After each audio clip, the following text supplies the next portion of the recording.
हूँ राहुल गांधी जी एक ऐसी मिसाइल है जो कभी लॉन्च नहीं होने वाली है, कितना ही कांग्रेस पार्टी प्रयास कर ले, क्योंकि एक ऐसा अबोध बालक कभी लॉन्च नहीं हो सकता है। वो टोटल कंफ्यूज्ड पर्सनैलिटी है। नीरव मोदी को बचाने के लिए जो ये लोग प्रयास कर रहे हैं लंदन में, क्योंकि भारत सरकार प्रत्यर्पण के माध्यम से उनको यहाँ देश में लाना चाहते हैं। देखिए, अभी ममता बनर्जी का जो मानस है, जो मन स्थिति है, वो निश्चित रूप से विक्षिप्त हो चुकी है। वो साफ साफ इंगित हो रहा है जिस तरह से वो इस कोविड महामारी के दौरान सोशल डिस्टेंसिंग का ना तो पालन करा रही है, ना लॉकडाउन का पालन करा रही है, और ना ही वहां से एक्चुअल रिपोर्ट आ रही है। वहां से कोविड के मामले छुपाए जा रहे हैं। और जो एक विशेष वर्ग है जिनके साथ में वो, जिनके कारण वो सत्ता में रहती है, तुष्टीकरण की राजनीति के कारण वो सत्ता में रहती है, और अवैध घुसपैठिए जो बांग्लादेश से आए रोहिंग्या मुसलमान हैं, उनके समर्थन में वो खड़ी हो जाती है। लेकिन जो बहुसंख्यक समाज है वो पीड़ित होता है, वहां उनको प्रताड़ित किया जाता है, लेकिन ममता जी उनके लिए कुछ नहीं बोलती है। और जो नमस्कार, मैं हूं आंचल सिंह। आप देख रहे हैं प्यारा हिंदुस्तान। हमारे साथ है मनोज यादव, बीजेपी प्रवक्ता। सर, आपका बहुत बहुत स्वागत है हमारे चैनल पर। धन्यवाद। सर, नीरव मोदी को लेकर कांग्रेस सवाल उठाती आ रही है। मोदी सरकार पर लगातार ये निशाना साधते थे, लेकिन अब जब ये खुद बचाने की कोशिश कर रहे हैं, लंदन में इनके ही कांग्रेस के ही नेता हैं जो पूर्व जज अभय थिपसे, वो उनके पक्ष में जाकर गवाही देते हैं और कहते हैं कि भारत जो आरोप नीरव मोदी पर लगे हैं वो भारत में ज्यादा दिन टिकेंगे नहीं। इस पर आपका क्या कहना है? देखिए, कांग्रेस पार्टी करप्शन का पर्याय है, पर्याय थी और रहेगी। कांग्रेस पार्टी वो पार्टी है जिसने हमेशा ऐसे सांपों को दूध पिलाया है, जिन्होंने हमेशा जहर उगला है इस देश के खिलाफ, और कहीं ना कहीं करप्शन में संलिप्त रहे हैं।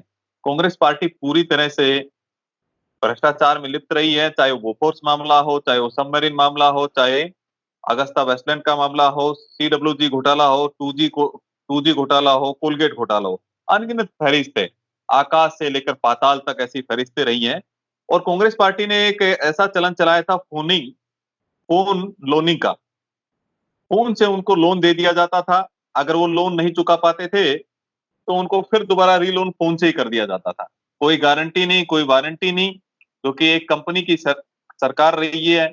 सीईओ सोनिया गांधी जी रही हैं, उस कांग्रेस पार्टी के अध्यक्षा जो है। तो नीरव मोदी को बचाने के लिए जो ये लोग प्रयास कर रहे हैं लंदन में, क्योंकि भारत सरकार प्रत्यर्पण के माध्यम से उनको यहाँ देश में लाना चाहते हैं। नरेंद्र मोदी जी किसी भी हाल में ऐसे भगोड़े जो है, जो देश का पैसा लेकर के भागे हैं, चाहे वो विजय माल्या हो, चाहे नीरव मोदी हो, चाहे मेहुल चोकसी हो, क्यों कोई भी हो, XYZ, सबको लाने के लिए प्रयासरत है। लेकिन उस प्रयास को धक्का तब लगा जब अभय थिपसे, जो पूर्व हाईकोर्ट, उन्होंने कांग्रेस पार्टी ज्वाइन की थी, और किसकी मौजूदगी में? राहुल गांधी जी, अशोक चौहान जी, अशोक गहलोत जी, जो कांग्रेस के बड़े बड़े रणनीतिकार है, कांग्रेस के सबसे बड़े नेता राहुल गांधी जी, उनकी मौजूदगी में उन्होंने कांग्रेस पार्टी ज्वाइन की थी। आज वो वहां पर वहां पर लंदन में उनके पक्ष में, नीरव मोदी के पक्ष में उन्होंने गवाही दी है। तो निश्चित रूप से शर्मसार करने वाला विषय है, और ये इससे इंगित होता है कि कांग्रेस का हाथ हमेशा भ्रष्टाचारियों के साथ रहा है, देश के गद्दारों के साथ रहा है। राहुल गांधी तो वो व्यक्ति है जो आरोप लगाते हैं, बार बार आरोप लगा रहे थे। नीरव मोदी को नरेंद्र मोदी जी ने भगाया, विजय माल्या को भगाया। ये वही लोग हैं जो फोन बैंकिंग के माध्यम से कर्ज ले लेकर के भगोड़े हुए हैं। 2013 को याद कीजिए, 2013 में राहुल गांधी जी नीरव मोदी की पार्टी में गए थे, और 80-20 का जो गोल्ड लोन स्कीम था उसमें कांग्रेस पार्टी कहीं ना कहीं संलिप्त रही है। तो निश्चित रूप से जो अभय थिप्पे के माध्यम से ये कांग्रेस का चेहरा और चरित्र सामने आया है, वो पूरे देश के सामने आ गया। पूरा देश अच्छे से समझ गया है कि नीरव मोदी, विजय माल्या और मेहुल चोकसी के पीछे कौन खड़ा है। कांग्रेस पार्टी खड़ी है। सर, ये सोशल मीडिया पर भी लगाया गया था कि नरेंद्र मोदी, प्रधानमंत्री नरेंद्र मोदी जी हैं, वो कहा गया था कि मोदी मोदी का रिश्ता है, इसी वजह से बाहर इनको भेजा गया, उन पर कार्रवाई नहीं हो रही है। तो ये जो रिश्ता इन्होंने जो लगातार सोशल मीडिया पर ट्रेंड कर रहा था, ये रिश्ता क्या कहलाता है? लेकिन अब जब कांग्रेस का नीरव मोदी के साथ ये रिश्ता जो आ गया सामने, अब राहुल गांधी इस पर क्या कहेंगे? ये रिश्ता क्या कहलाता है? देखिए, रिश्ता प्रेम भरा कहलाता है। ये रिश्ता कहलाता है कि देश के गद्दारों के साथ कांग्रेस पार्टी खड़ी है। देश तोड़ने वाले, जेएनयू में जो नारे लगाते हैं, उनके साथ कांग्रेस पार्टी खड़ी हुई है। जो बाटला इनकाउंटर में आतंकवादी मारे जाते हैं, उनके लिए ये लोग आंसू बहाते हैं, उनके साथ कांग्रेस पार्टी खड़ी हुई है। ये जो अफजल गुरु उसकी फांसी रुकवाने के लिए सुप्रीम कोर्ट पहुंच जाते हैं, उनके साथ ये लोग खड़े हुए हैं। याकूब मेनन के साथ कांग्रेस खड़ी हुई है। लेकिन जो हमारे शहीद होते हैं उनके साथ कांग्रेस पार्टी नहीं खड़ी हुई है। जो ईमानदारी से काम करते हैं उनके साथ कांग्रेस पार्टी नहीं खड़ी हुई है। पुलित्जर अवार्ड जिनको दिया जाता है, जो देश के साथ खिलाफत करते हैं, उन जो प्रचार करते हैं, उन पत्रकारों के साथ राहुल गांधी खड़े हुए हैं, उनके लिए तुरंत ट्वीट कर देते हैं। देश के जितने भ्रष्टाचारी हैं, जितने धोखेबाज लोग हैं, जिन जिन जिन लोगों ने देश के खिलाफ जो भी काम किया है, कांग्रेस पार्टी का हमेशा आप देखेंगे हाथ उनके साथ रहता है। क्योंकि कांग्रेस ने केवल और केवल देश के अंदर तुष्टीकरण की राजनीति, देश तोड़ने की राजनीति, बांटो और राज करो की राजनीति की। जी सर, बात करें पश्चिम बंगाल की, तो पश्चिम बंगाल में जिस तरीके से हुगली से तस्वीरें सामने आई, वहां पर किस तरीके से जो घर जला दिए गए लोगों के और वहां पर बमबाजी की गई, तो ये सारी चीजें होने के बावजूद भी ममता बनर्जी क्या अभी भी आंखें बंद करके रखी हैं? क्योंकि वहां पर जो अवस्था है वो सबने देखी है। उसके बाद वहां की जो आम जनता है वो भी सुरक्षित नहीं है। उन घुसपैठियों को उन्होंने जगह दी जो आज ऐसी हरकतें कर रहे हैं। क्या चुनाव को देखकर ये चुप हो गई है ममता बनर्जी? देखिए, अभी ममता बनर्जी का जो मानस है, जो मन स्थिति है, वो निश्चित रूप से विक्षिप्त हो चुकी है।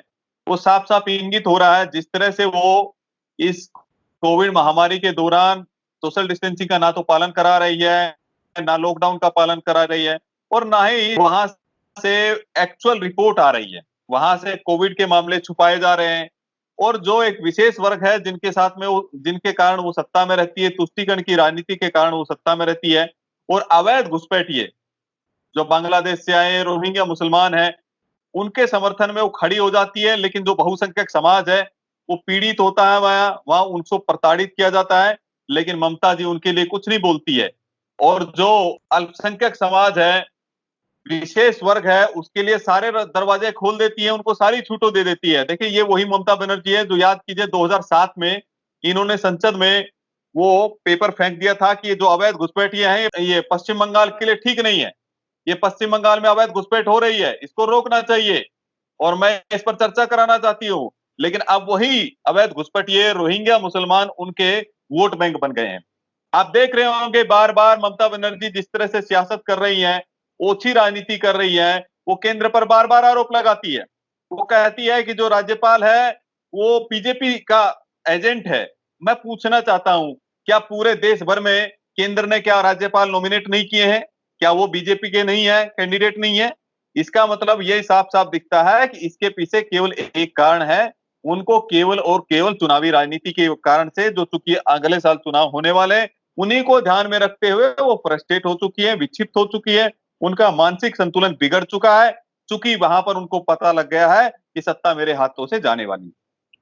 एक तरफ तो जो वहाँ की जनता है उसको खाने को नहीं मिल रहा है, किस तरीके से वहाँ पर जो अव्यवस्था हुई है, ये भी तस्वीरें आप सामने आती हैं कि टीएमसी के कार्यकर्ता हैं वो सिर्फ अपने जान पहचान के वाले लोगों को ही राशन दे रहे हैं, बाकी जनता लाइन में ऐसे खड़ी हुई है। और दूसरी तरीके से जो हुगली में होता है, लोग अपना घर छोड़कर भागने पर मजबूर हैं क्योंकि उनके घर को जलाया जा रहा है, धारदार हथियार लेकर उनके घर में घुस रहे हैं, जो उनकी स्त्रियां हैं उनके घर की वो सेफ नहीं है, और ममता बनर्जी को सिर्फ और सिर्फ चुनाव की टेंशन है। देखिए, सत्ता बचाने के लिए ये जो क्या होता है, प्राइवेट लिमिटेड कंपनी चलाते हैं ये लोग। प्राइवेट लिमिटेड कंपनियों के सीईओ हैं। तो प्राइवेट लिमिटेड कंपनी है वो, जो पार्टी है ना, तो उसमें कोई कैडर होता है, एक व्यक्ति प्रधान होता है, जो व्यक्ति के इर्द गिर्द हुई पूरी सत्ता घूमती है। देखिए, जिस तरह से केंद्र सरकार ने इस कोविड महामारी के तहत एक अच्छे राज्य संघ संबंध का परिचय दिया, और उस परिचय की धज्जियां उड़ाने में ममता बनर्जी का बहुत बड़ा योगदान है। देखिए, 9 करोड़ लोगों के लिए राशन दिया गया केंद्र सरकार की तरफ से। आज तक वो राशन किसी को नहीं दिया गया है, उसको छुपा के रखा गया है ताकि इलेक्शन के समय में इसको फ्री में बांटा जाए। दूसरा, राज्यपाल को मजबूर होकर के ये सवाल उठाना पड़ा कि ममता जी, देखिए किस तरह से त्राही त्राही जनता कर रही है, उनका ध्यान कीजिए। राज्यपाल को संवैधानिक अधिकार है सरकार से सवाल पूछने का, सरकार से चर्चा करने का, उनको एडवाइस देने का, लेकिन उन्होंने कुछ ना तो एडवाइस माना, उन्होंने उल्टा ही आरोप प्रत्यारोप की राजनीति शुरू कर दी। और जिस तरह से धारदार हथियारों से, जिस तरह से घरों को फूका जा रहा है, हिंदू समाज के घरों को फूका जा रहा है, हिंदू बहुल संख्यक समाज को प्रताड़ित करने का प्रयास किया जा रहा है, और ममता बनर्जी मौन है। क्योंकि वोट बैंक की राजनीति है। लेकिन मैं ममता जी से कह देना चाहता हूं, मां मानुस और माटी की राजनीति करने वाली ममता बनर्जी जी, ये देश आपको कभी माफ नहीं करेगा, ये पूरा हिंदुस्तान कभी आपको माफ नहीं करेगा। ये सुभाष चंद्र बोस की धरती है, ये रविंद्रनाथ टैगोर की धरती है, ये विवेकानंद की धरती है।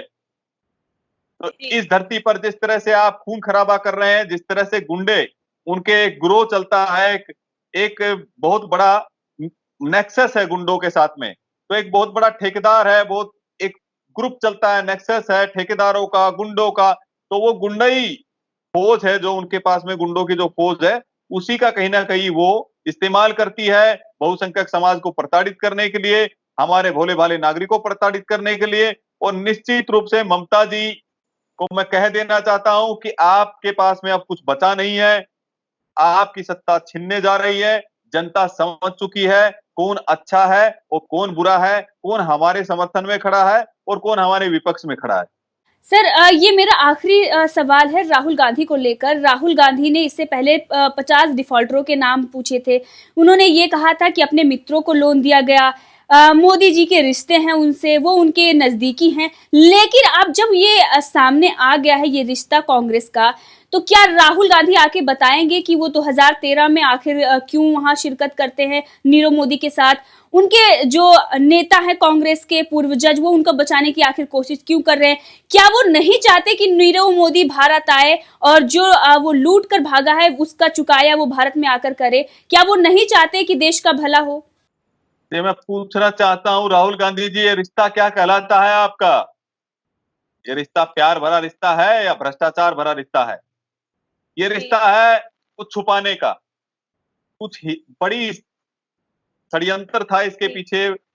अगर नीरव मोदी यहाँ आ गए, अगर उन्होंने मुंह खोल दिया, तो निश्चित रूप से आप देखिएगा कांग्रेस परिवार उसके अंदर कहीं ना कहीं शामिल होगा, रॉबर्ट वाड्रा उसके अंदर कहीं ना कहीं शामिल होंगे, या राहुल गांधी का कोई ना कोई गुर्गा उसके अंदर शामिल जरूर होगा। और इन्हीं के सह पर, इनके जीजाजी की सह पर किस तरह से अनगिनत लोगों को इस तरह से लोन बांटा गया।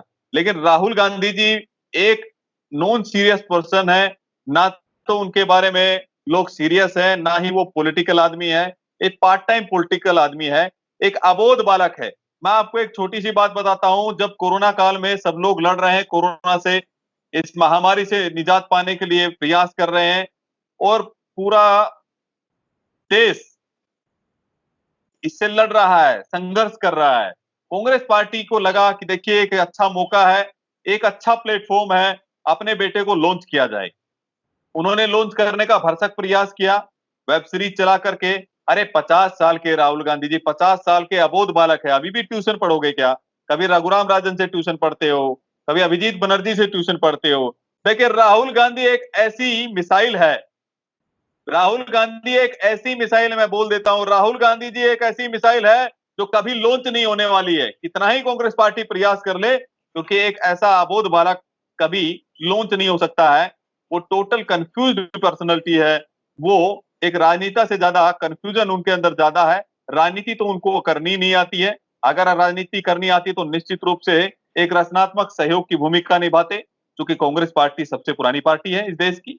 तो कहां रचनात्मक सहयोग की भूमिका निभाई उन्होंने?